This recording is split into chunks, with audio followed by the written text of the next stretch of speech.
प्रेम से बोलिए सच्चे दरबार के।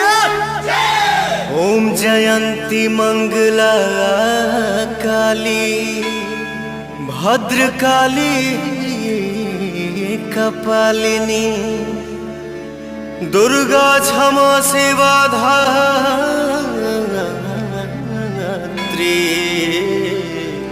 स्वाहा स्वधा नमोस्तुते।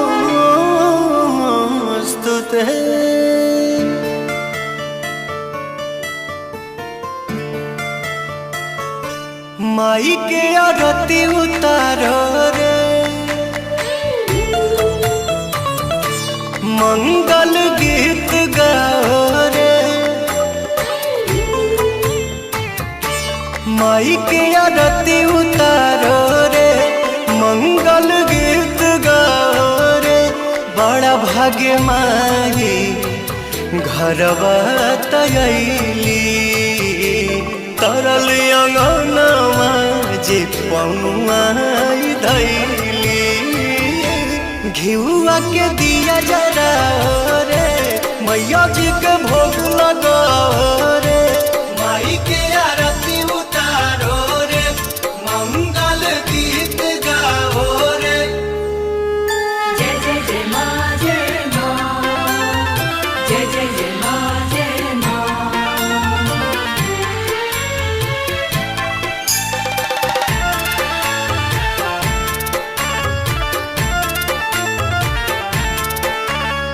जय हो जग तरनी जय हो दुख हरनी।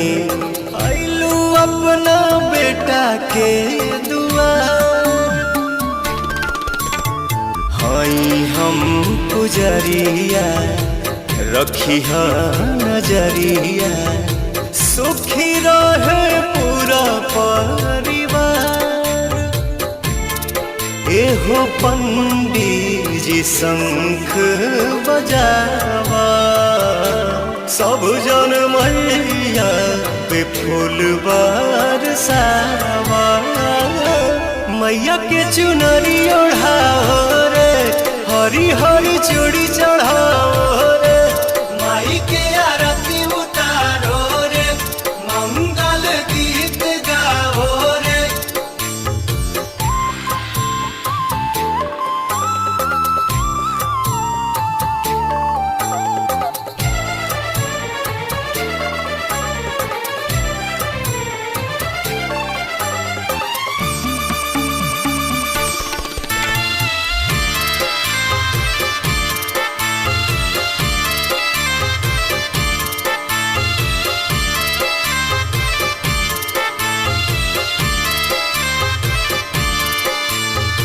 अइले सब देवता करे खाती नेवता।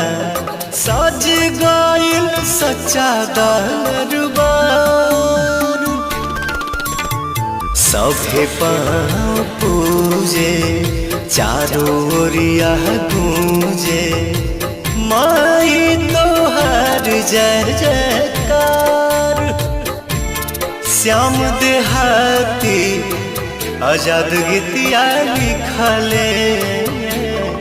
पवन तोहर गावे के भजन सिखले।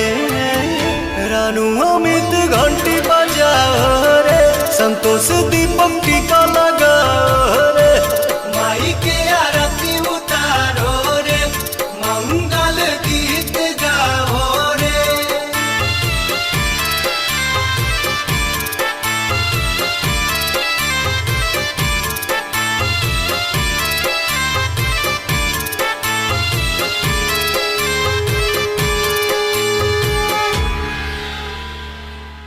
घिउआ के दिया जरा रे मैया जी के भोग लगा रे।